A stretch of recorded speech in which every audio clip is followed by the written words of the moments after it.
Ito yung problema niya guys, parang makapal yung kaniyang mga letters. So ayusin natin ito guys, pagandahin natin yung mga letters niya kasi makapal siya, tapos parang nagsha-shadow. So dito tayo guys, ito yung gagawin natin. Ayan, pasok tayo dito sa Epson adjustment program, tapos select tayo. Dito tayo sa, hanapin natin si L120 series. Okay, i-okay natin. So tapos pasok tayo dito sa particular adjustment mode. So dito na tayo guys, nakapasok na tayo. So dito tayo sa first dot position adjustment, tapos okay. Dito sa first dot, ayan, type natin ang number 2. So type natin, so ayan, number 2. Tapos input. So ayun, gumalaw yung ating printhead. So ayan, okay na, i-finish na natin. Tapos dito tayo sa head, ito head angular adjustment. Okay, type natin dito sa band feed number 5. So ayan, number 5. Tapos input.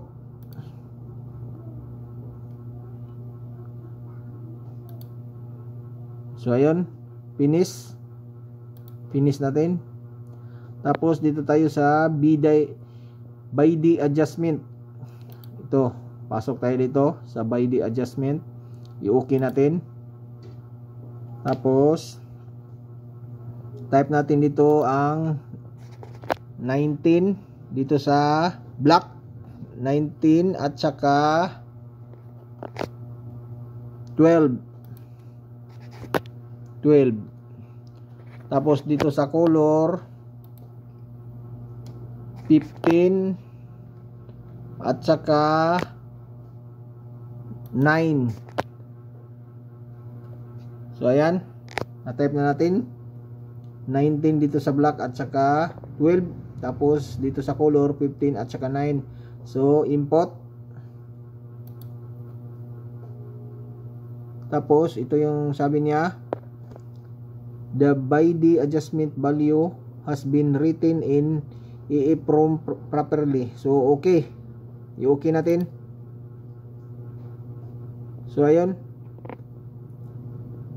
so i-finish na natin.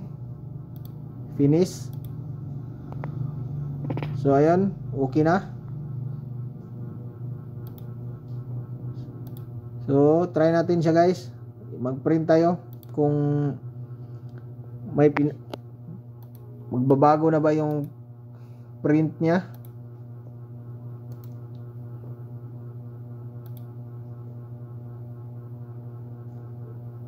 Ito tayo, maintenance. Ayan, nozzle check. Tingnan natin kung umuki na ba ito. Yan, matagal lang siya masyado. So ayan, print. Tingnan natin. Print na siya.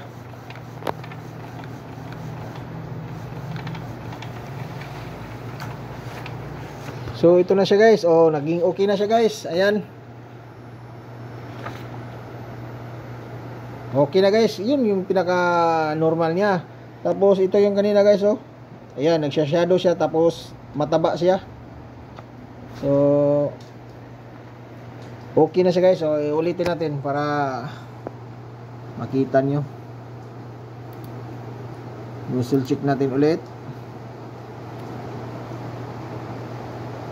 Print.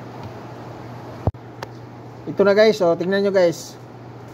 So malaki ang kaniyang diferensya. Ito yung kanina, tapos ito na yung bago niya. Ayan, yung before and after. So tingnan nyo guys. So ganun lang ang gawin guys. So ayan. So okay na ulit yung printer natin. So hanggang dito na lang guys. Maraming salamat.